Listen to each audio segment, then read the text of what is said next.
much. Brilliant. Thank you so much, Sadia, Warren, and everyone who's joined. I was really honored to be asked to speak to you today.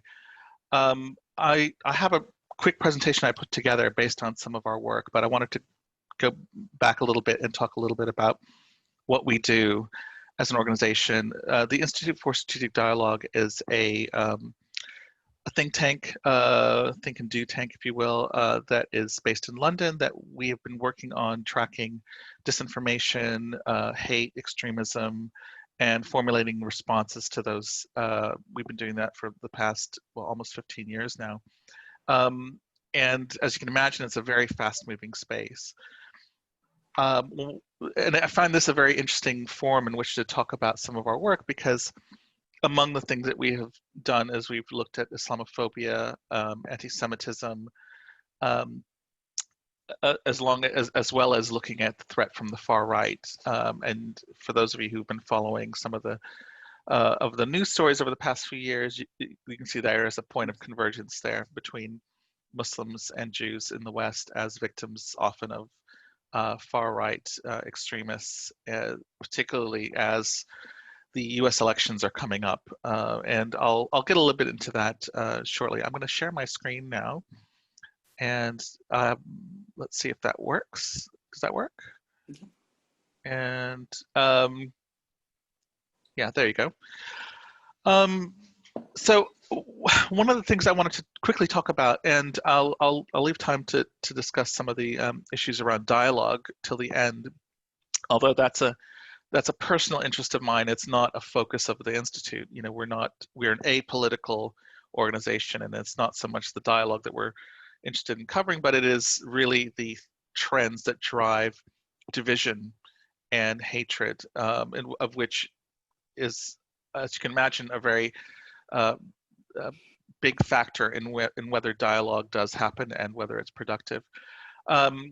A lot of what our work is based on digital analysis. It's an analysis of what's happening in the online spaces. And at a glance, this is a little bit about our digital analysis unit and what we do. We have the most advanced open source online data analytics, audience targeting and evaluation tools. We work in partnership with the major social media companies: Google, Facebook, Microsoft, Twitter. And we work with them to find ways to mitigate the influence of extremists on their platforms, but also to promote positive messaging with civil society organizations such as yourselves. We translate that into policy advisory to governments. We've advised over 40 governments, working with the UN. In fact, I just spoke as a guest of the UN at a conference in Israel last year, which was my first visit. And we advise, again, on counter-extremism, disinformation, digital policy. But one of the unique things about us, we're not sort of an ivory tower organization. We work directly with practitioners, young people, grassroots organizations, community organizations, and we train them to be influential for the cause of peace and promoting dialogue. And then, of course, we let them carry on that dialogue in a fruitful way. That's the idea. So we're sort of that resource that works at the back end to understand how technology in particular, but also just extremist ideologies divide people, and what we can do to, again, mitigate that, and then allow those dialogues to come forward. I mean, a lot of this might be very technical. I'm just putting it up there just to show, kind of how deep in the weeds we get when we're trying to analyze what happens online. A lot of it is ethnographic research. Again, this is where the Islamophobia and Antisemitism comes in, looking at not just the major social media platforms, but all of those groups and platforms that you may not have heard of, or you may have heard in passing when talking about the far right, and they're listed there: Discord, Gab, Telegram, and so forth. So we try to make sure we're capturing the big picture, because a lot of times before a phenomenon surfaces in mainstream social media, it incubates in these platforms. We crowdsource our data on all the major platforms. We have a OSINT unit, which is open source intelligence. So we try to do deep investigations into why these movements are flourishing and who might be hosting them, who their partners are, and so forth. And we try to look at analysis that can identify the narratives themselves. This allows the opening for dialogue, because when you understand the narratives that are being crafted by those who are anti-Semitic, who are Islamophobic, or racist, or just want to promote division, you can better understand how to craft a narrative that will mitigate that. And part of it also is to look at who are the promoters of this division. Oftentimes, you can trace these to influencers or even states or extremist groups. And when you do that, then you have a better idea of what to target rather than trying to play whack-a-mole with the bots and things that you see online.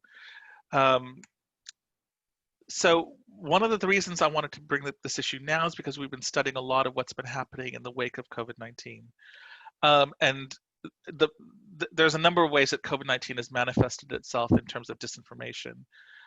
Just your general conspiracy theories rooted in politics, but state disinformation and so forth. Health disinformation, people telling you about fake cures and so forth, or people just trying to profit off the phenomenon. What I want to focus on, which is the part that's hopefully relevant to you, is extremist disinformation.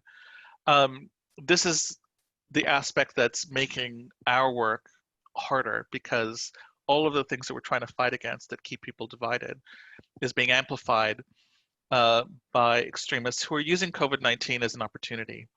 And this is, so the baseline for us is to track the scale of this disinformation online, and then to sort of subdivide it and find out what part of this disinformation is impacting different communities.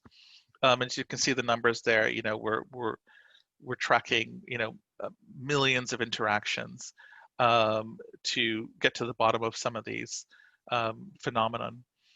I'll start with anti-Semitism because as you all know, anti-Semitism colors or sometimes exploits the conflict between Israelis and Palestinians, and the dialogue, political or otherwise, that happens in the UK, the US, and elsewhere.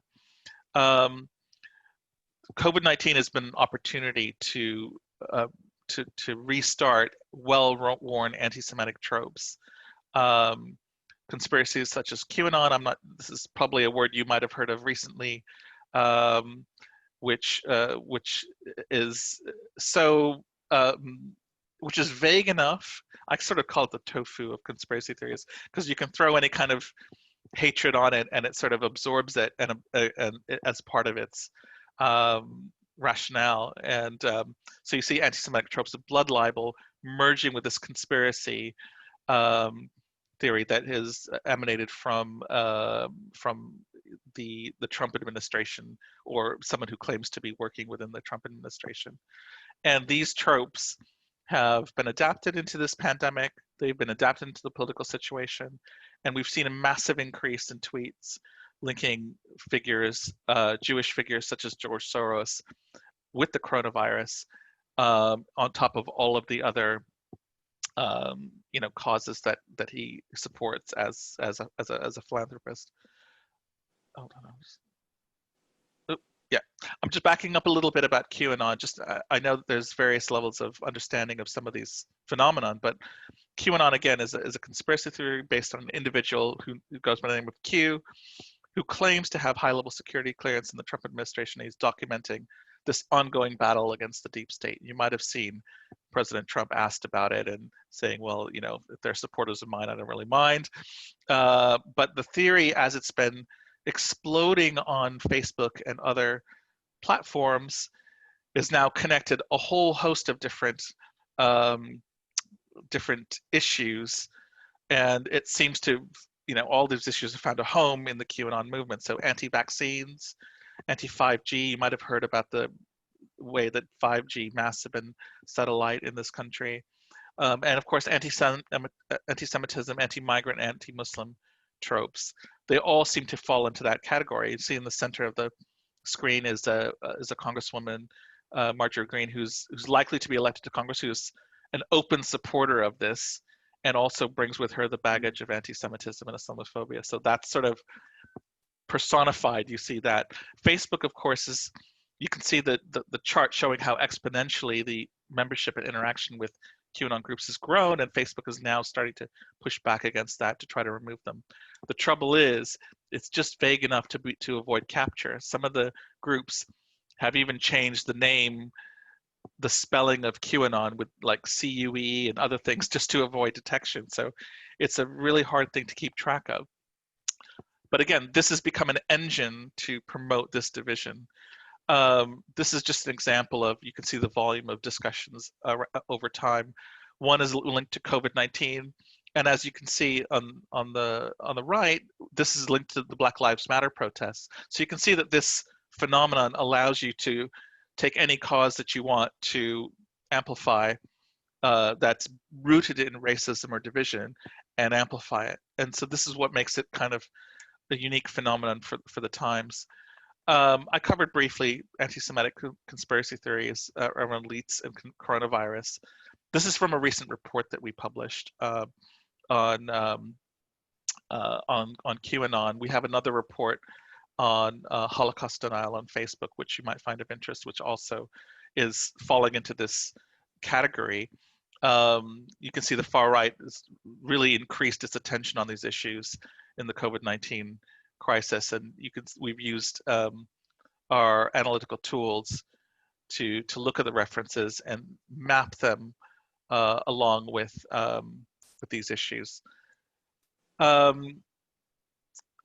Again, from COVID-19 to the George Floyd protests, these anti-Semitic conspiracy theories have only grown. So just all of these worlds are melding, and as the 2020 elections are coming up, they're amplifying rapidly. So you see the connection between anti-Semitism and left-wing politics, connecting tech moguls with global global political cooperation. It all finds a home in this movement, and all of the again, they're all amplified from it. I'm going to touch on Islamophobia now. Again, it's the same issue where Islamophobia has been amplified by the coronavirus. This is a particular phenomenon unique to India called the Corona Jihad phenomenon, which basically places the blame for the spread of COVID-19 on Muslim populations. And although it's India-centric, these memes have spread to Western countries, particularly those with large diaspora Indian communities, and then elements of that have been picked up by mainstream actors who want to find another reason to promote a hatred or suspicion of Muslims, including, I don't know if you remember, there was a lockdown I'm in North Yorkshire near Bradford, and they had a lockdown recently right before the major holiday of Eid, and it was announced literally hours before that. And a lot of commentary came up about how because of the proximity to that holiday, there was a lot of talk about blaming Muslims for that lockdown. So that's sort of the way that they all merge together. In the elections in the US, we have a massive project that we're in the middle of in the United States with a lot of partners from across the spectrum, looking at the impact of disinformation on the US elections. And we've got a study coming out shortly. It's not finished yet, but looking at hostility toward female candidates for office from across the spectrum. But in that study, we found data already that shows that Muslim candidates in particular, and Muslim female candidates even more so, are subjected to more hostility than any other candidates. And tracking its connections with COVID-19, connections to the Israel-Palestine discussion, and so forth. And as you can see, there's it doesn't always involve Muslim candidates. The congressional candidate at the bottom, Spanberger, she was again a victim of a trope about working with a high school with Muslim students in it. So so again, this is something that we're trying to track. as a way to understanding how these phenomena are amplified and instigated. One of the things I wanted to touch on briefly, and maybe a sign of good news, is especially in the Trump era, is that Muslim and Jewish populations in the U.S. and elsewhere have found common causes as victims of the far right. And of course, you're all familiar with what happened in Pittsburgh.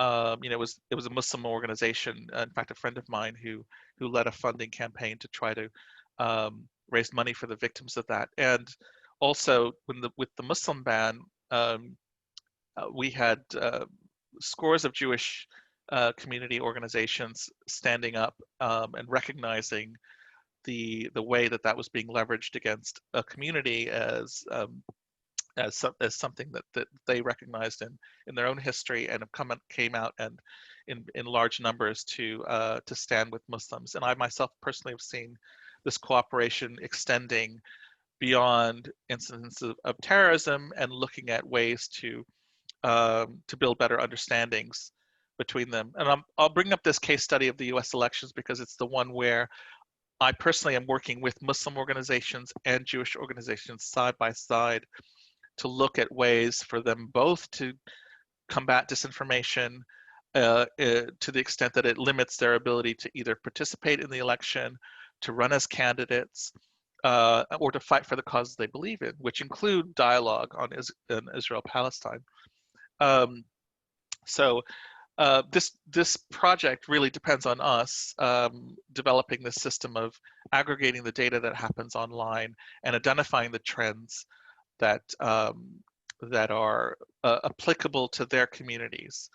In fact, we have a newsletter that we've just launched this week, which is covering a lot of these trends. I'll give you a link that you can subscribe to it if you like.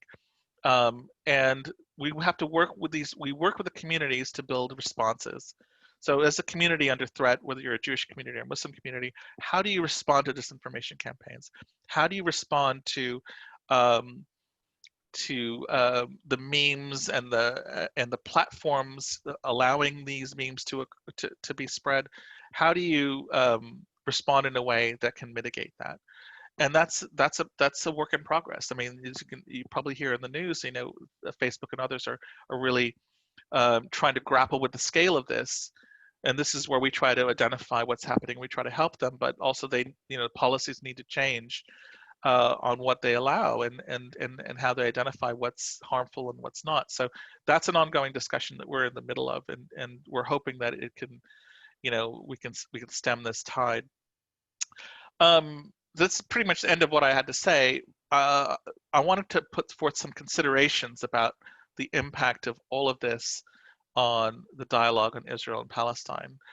The main thing is we are in the middle of a crisis, and extremists exploit that crisis for issues that have been around for decades. And in this case, anti-Semitism and Islamophobia are no exceptions. Those are being amplified because COVID-19 provides an opportunity. But there are other issues that have come up, and I'm almost going to pose these questions to you because I don't necessarily have the answers, but I think that they are in some way, because we're in a unique moment in history and there's a lot going on, that these issues are coming up. Of course, the normalization of ties with the UAE and Bahrain is happening right now. Is that a wedge between Palestinians and other Arabs? How does it impact their struggle? The annexation plans that were floated, that were suspended in the wake of this normalization, I've seen a lot of evidence, maybe you have too, is that it might be providing a wedge between Israel and Jews, particularly on the left. Peter Beinart, a famous a columnist for The Atlantic, wrote an article saying after years of fighting for a two-state solution, he's now saying a one-state solution is the only thing that works. And that caused a bit of controversy. It was covered in Israel and elsewhere. And of course, all of the above, the thing that I feel personally invested in is, do all of these wedges and this crisis of COVID-19, does it represent a halt in the progress and cooperation between Muslims and Jews in the West? That's the most heartening thing I've seen in the last 4 years. I literally landed in the US, in Washington, D.C., the first week of Trump's administration, and my first sight out of the airport were Jewish groups, among many others, protesting the Muslim ban. So for me, I saw that as the beginning of a renaissance of which Muslims and Jews could actually have a more meaningful, productive dialogue, and actually found common cause in a lot of issues that they both share. So there's some copies, images of some of the reports that we had where you can find more information on QAnon, on how the platforms have dealt with coronavirus. And I highly recommend our recent report on Holocaust denial across social media and how the platforms have not lived up to their ideals in allowing that to spread. And that's all I have for now. But if you have any questions, I'm happy to answer. And I hope this helps promote a better understanding of where we are in this moment.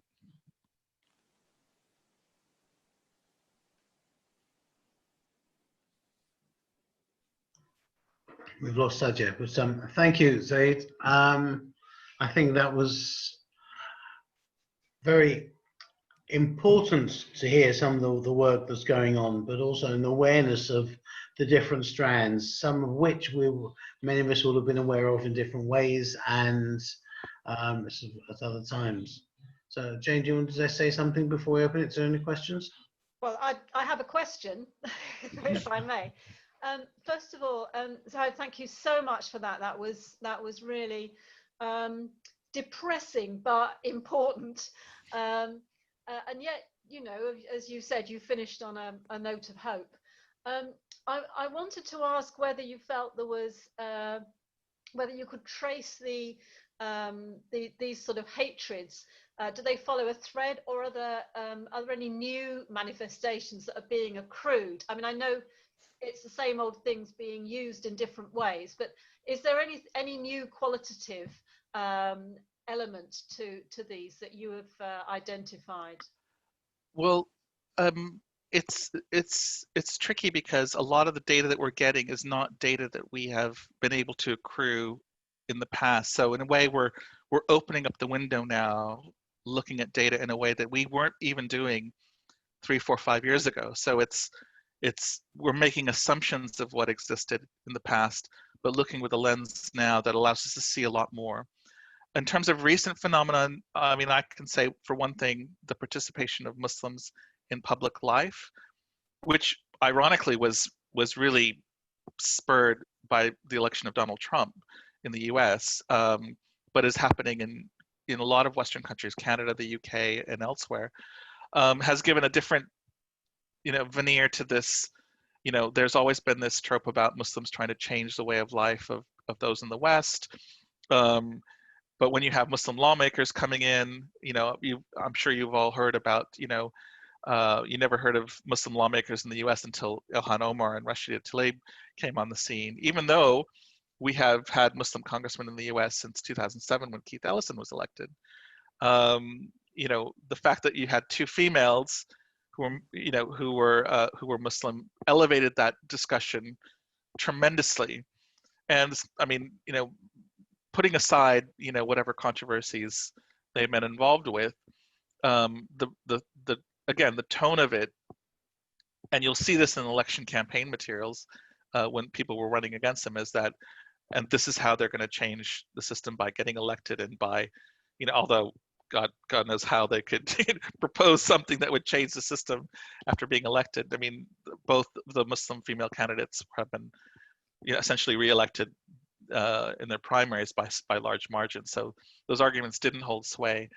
But those trends, I think that's one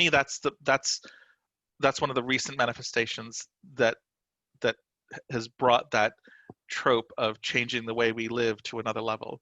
Again, I have a tracker for candidates of public office in the US, and there's like 300 plus Muslim candidates running for office in the United States. I can tell you 10 years ago, that was probably a dozen. So, I mean, so that whole dialogue is going to continue more and more. Thank you. Would anyone else like to ask a question?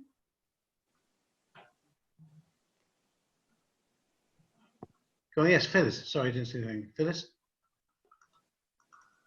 Oh, there we go. I wondered if you'd like to comment in the context of what has happened with the United Arab Emirates and possibly Bahrain, Yeah. and how you see it affecting the future. We all have heard on the news the reactions, obviously, of the Palestinians and how they look at it. At least you have spoken publicly. I'm sure there are others who have different views, but I would be very appreciative of your take on it. Well, it's too soon for us to analyze it from a data perspective. You know, obviously, I think at some point we'll track how those play into the narratives that have been created about Muslims or Jews or otherwise. I'm not sure it's being a political, you know, issue and being one that's you know, centered around peace rather than conflict. It may not impact that, but there's a sort of an argument about those countries not being democratic that is filtering in, and that I see that it's not just about, you know, the Palestinians. It's also about the nature of the countries and their rulers. You know, there's and whether or not the citizens of those countries have a say. But again, that's nothing new. That's happened. You know. It's like it could be likely to happen in a few other countries, whether it's before the election or not. Really, the issue will really be on whether or not how the Arab world and the Muslim world respond in terms of the Palestinians, whether they are whether they try to put pressure back on the Arab world, or whether they accept, you know, the state of affair in some way. We don't know. It's just too early to see. So I'm afraid I can't offer any more than that. But I mean, normalization as it stands isn't a bad thing. It just allows a lot of new questions to be asked that we just don't have the answers for yet. Thank you very much. I apologize I have to leave the meeting, but thank you for that. Thanks, Phyllis. So, was anyone else? Yep, got my hand up. So, yeah, thank you. I missed that one. Thank you. Hi, Zahed. Hi. Hi.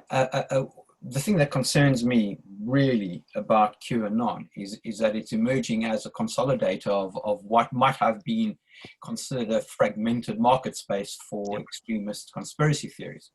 So I would imagine that over a period of time, this would be an organization that moves from an evolutionary stage into developmental stage, and we start seeing some hands manipulating it, or at least taking some form of leadership, or trying to take leadership.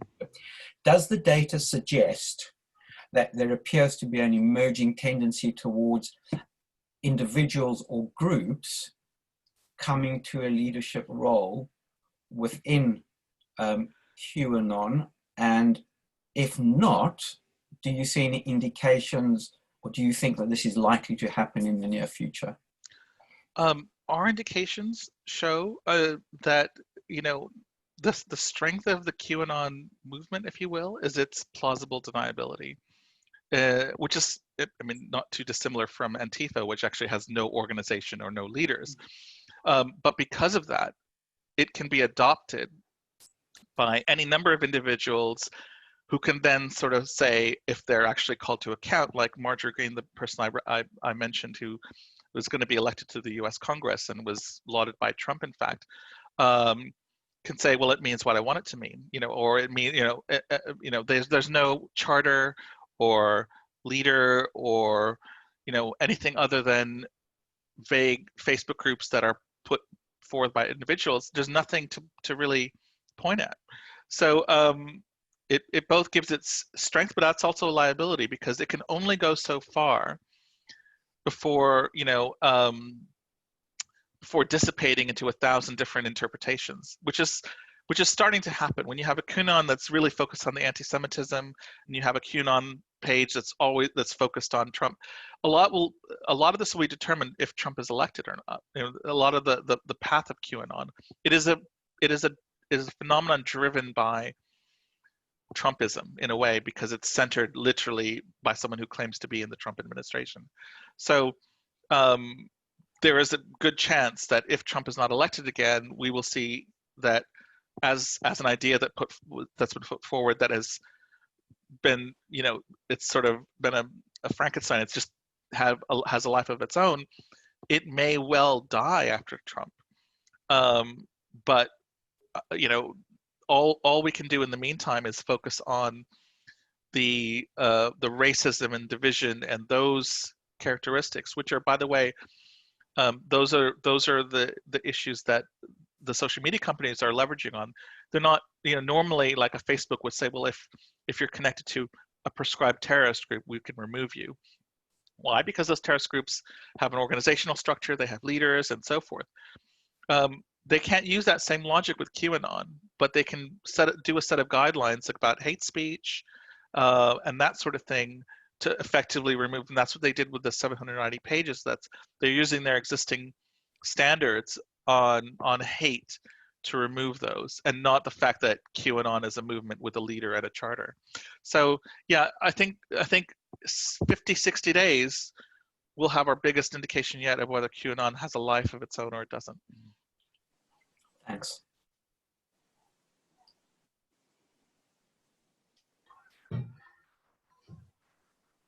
Interesting the way that so many of these things can be very short-lived, but have a massive impact while they are going at the same time. Is anyone else looking to ask a question? Yes, Jane? Can I ask another one? Sure. Yeah. Thank you. Please, Just to ask, is there any evidence that there's any organised, large-scale sort of conspiracy organisations behind the scenes in this country? No, is a short answer. Although the longer answer is that because so many people are exploiting it. By the way, this includes the Russians or whoever might have bots to amplify all of this stuff because it suits their interest. Because you do have real organizations that are exploiting this. Come from it. I'm trying to do the salad as well. Sorry. Because you have these organizations that are trying to, you know, exploit it without taking ownership of it. Again, there's that plausible deniability. And that's all we see. We see organizations exploiting it, but not driving it, you know, not taking ownership of it. That's been the pattern all along, whether they're candidates for public office, far-right groups, just political, you know, fans of Donald Trump. You know, you see in the rallies, you know, I'm sure these are just individuals who feel that it winds up the liberals, and that's why they do it. You know, I don't think it's much deeper than that. Yeah. So again, I think the real answer will come after the election, and we'll see whether or not there is an actual person named Q, if he identifies himself, if he can say that he's the leader of a movement. If there is an attempt to do that, who knows? I'm gonna just keep my mind open. We'll see, but that's where it stands. Thank you. Anyone else? Yeah, yes, me. Question?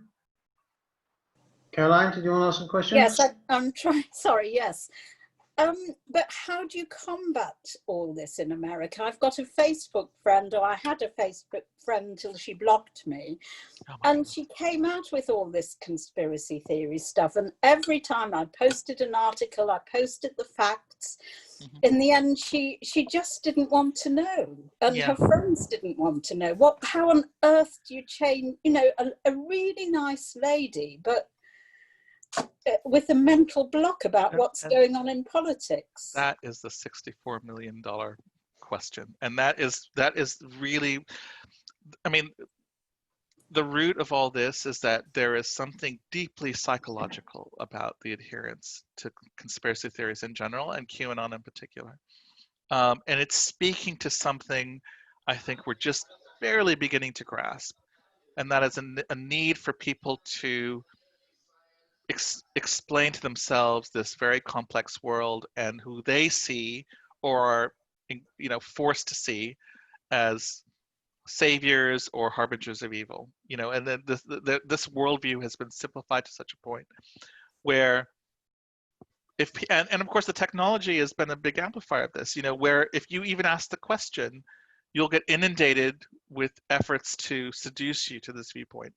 That didn't exist 20 years ago. You know, that didn't exist, you know, it didn't exist 10 years ago. You know, that's the new part of it, and how we can be driven into this rabbit hole is the new challenge of our time. There's a new documentary on Netflix that is called The Social Dilemma, which covers this in more detail.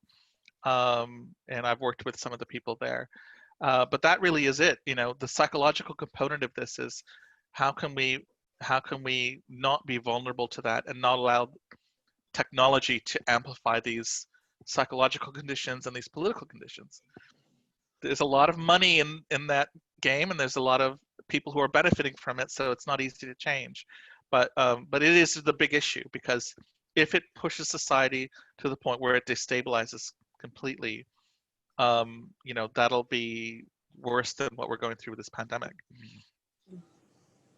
But logic and reason doesn't work. We're in a fact-free world now. Scarily enough, logic and reason and facts don't work. Emotion does. So we're going to have to think about a response that connects with people's emotions and not their logical sensibilities, because that's what we've been trying since 2016, and it just doesn't work. Can I say a few words? Thank you very much. Thank you. Thanks, Caroline. Frank, your turn. Yeah. Yes, sorry my voice is not as strong as it used to be. Thank you very much for a wonderful presentation. The only thing is that what's worrying the Jewish community in general is the way the Black Lives Matter campaign has turned anti-Semitic in many cases. There have been doorways and synagogues in the areas in America where these events have taken place, and this is becoming quite a serious matter. It's concerned those of us who've been aware of the role that Jewish people in America may have in years gone by to help the blacks. So I don't know if you mentioned that. So that's a very, very important point that you've raised. Now, Black Lives Matter actually is an organization, but to say that it has control over all the manifestations of sort of hashtag Black Lives Matter, the way that people protest on the streets, is part of this phenomenon. The anti-Semitic people will take advantage of an opportunity just like anyone else. And I'm convinced that anti-Semites have, under the guise of Black Lives Matter, expressed their anti-Semitism through that move. That does not necessarily mean that the movement condones it or that the leaders of this organization condone it. But I believe that that's happened. I've seen evidence of it. I know what you're referring to. So I would engage in dialogue with responsible people in the movement to ensure that a stronger statement is made against such acts, that they're not in the name of Black Lives Matter, which I've seen people saying that, and then find ways to marginalize the anti-Semites, you know, in other ways. Don't give them the opportunity. If you see something happening in front of you, and again, there's video all around of people exploiting the Black Lives Matter movement for criminality, of just looting in general. So they, you know, and they've done it for anti-Semitism as well. So at those points, people need to document it and report it and say that it's not in their name. Thank you. Thank you for the question, Frank. Thank you, Zahed. Quick We've got another last question or two. Yes, Bernard? Zahed, what you've just said resonates, and especially about the emotional content of conspiracy theories and the pursuit of simplicity, and also in the pursuit of individual identity, which seems to be quite an issue these days. So in order to destabilize some of these conspiracy theories, you need to address the emotional content, the psychological profile, and the identity status of an individual, which means examining their values, which means if you undermine any of those, you need to replace it with someone, because you might actually be leaving an individual more vulnerable. Yeah. Point one. Point two, in order to identify bandwagoning, one needs quite a structured and capital intensive infrastructure to be able to react and identify where this is happening. In terms of IT and in terms of either people in front of a screen or bots in order to identify these. So a lot of these organizations like Black Lives Matter that evolve from a grassroots base don't have that infrastructure, so they become easy targets. Yeah. Similarly, you said with QAnon, it's quite an anarchistic frame. Sorry, anarchism and framework don't go well in the same sentence, but you understand what I'm saying. So how on earth are people who want to pick up an issue, for example, the discussions that exist between Muslims, Jews, and Christians about the Middle East, and that's also fragmented. So how would an organization address and prevent bandwagoning in a kind of space which has no parameters? Lots of good questions. Yeah. I'll touch on the first one. It's what you're referring to what we call in the counter-extremism space as push and pull factors. Okay. You know, when you're radicalizing someone, you can either give them grievances, push grievances toward them, and divide them from society, or you can also attract them to your cause by offering a sense of purpose, offering a sense of camaraderie, and often you need both. And so, you know, if you start to dissect the way that people are attracted to conspiracy theories and QAnon in particular, we'll try to identify what those grievances are that cause them to be attracted to the moment, and what those pull factors are. Those, you know, and then you can see it in some of the sloganeering, where we go one, we go all. That sort of thing speaks to sort of a community, a common, you know, a common understanding of the world. And then of course the grievances, you know, again, rooted in the Trump administration, it picks up on all the political grievances that caused rise to his election, you know, which again weren't driven by the usual facts and logic, but by those emotional calls to, you know, their sort of racial anxiety and sort of, you know, our way of living and all of this.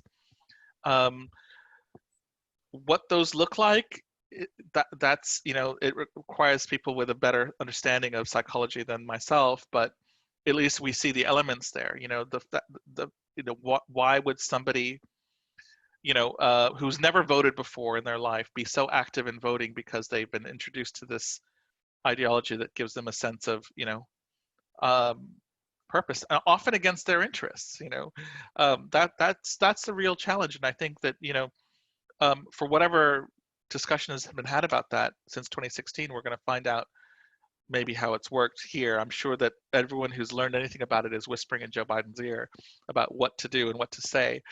The bandwagoneering, that's the part of that is, I mean, you know, very little of this can be actually stopped on the face of it if it's just professing opinions and nonsense and so forth.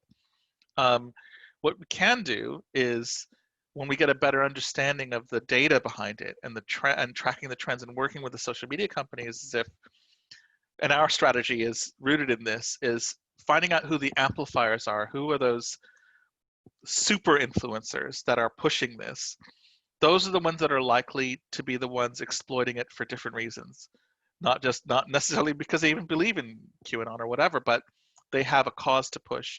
And often that's when we get to the racist, to the anti-Semite, to the, you know, this is our Holocaust denial report covers a little bit of this, and that's a good place to apply pressure, because, you know, if it crystallizes into somebody who's actually does have something very tangibly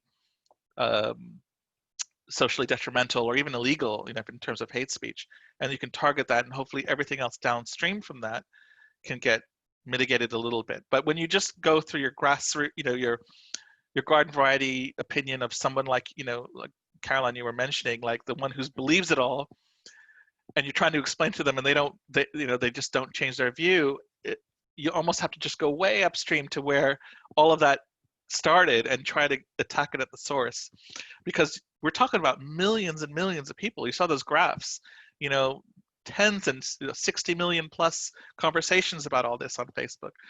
I mean, it's too much scale. We have to find the instigators of this and try to find out what makes them tick and try to go after them there. Thanks, Zahed. That was quite interesting and scary. Fascinating and scary, yes.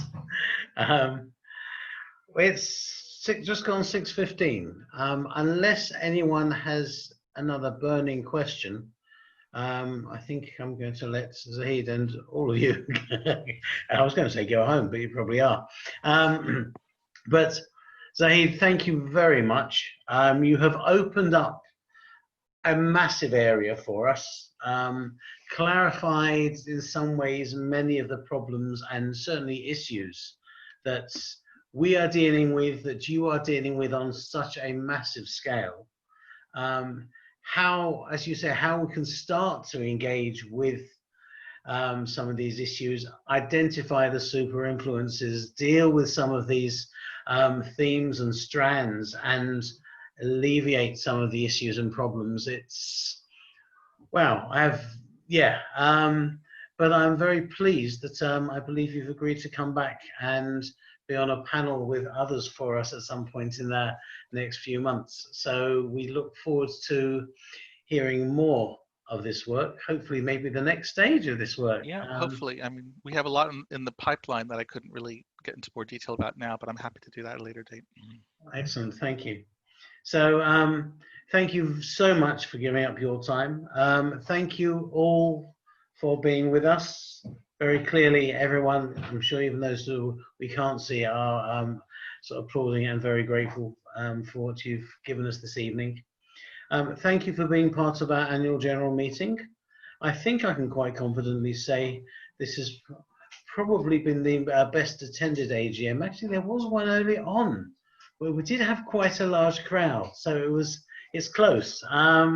But it's certainly been the most inspirational, dare I suggest, AGM, not because of the meeting part either. I would like to say another very big thank you to Bob for all your work and support since FODIP's been founded. Since meeting you on that very first study tour, I have enjoyed working with you in FODIP, in interfaith work, and being your friend. And I know that all of those roles will continue with whatever else you are doing as well. So thank you very much, Bob, for everything you've given FODIP on behalf of all of us. I can't hand anything over to you at the moment, but we will at some point invite you to something, probably once we're back in circulation properly, and say thank you publicly as well. And thank you all. There will be a seminar coming up in October. We look forward to possibly a panel maybe in November or at some other point in the near future. Watch out for the other things happening, which will be unveiled as soon as we can give you more details. Thank you. So did you want to say anything? I just wanted to say thank you very much to everybody and to Zahed, who stepped in at very short notice. So thank you so very much. And I've got so many questions and lots of things to talk about with you, Zahed, hopefully, and once we're finished with this. I think feel free to contact me anytime. That goes for any of you. Thank you. I think there's so much that FODIP could be doing and supporting what ISD is doing. I was coming up with loads of things, and it would be really great to continue that conversation. I just wanted to say thank you to everybody else, and especially Bob, for the support that you've given me whilst I've been working with FODIP. So thank you. I will truly miss you, and I'm so glad you're still going to stay connected. So thank you very much, and hopefully see you soon. I will upload this webinar on our YouTube channel, which is at its very premature early stages, so do support him. Thank you. Thank you, Sajjan. I'll just say to all those celebrating at the end of this week, a Shana Tova Umtuka, a good, sweet, healthy year for you who are celebrating Rosh Hashanah and then Yom Kippur and Sukkot and Simchat Torah, and everyone else as well, whether celebrating or not. Be well, stay safe, take care, and thank you all. Thank you, so Chair. much. Thank you, Chair. Bye. Thank you, Warren. Thank you. Thank you, Sadia. Thank you, everybody. Bye. Thank you. Bye. Bye. Thank you.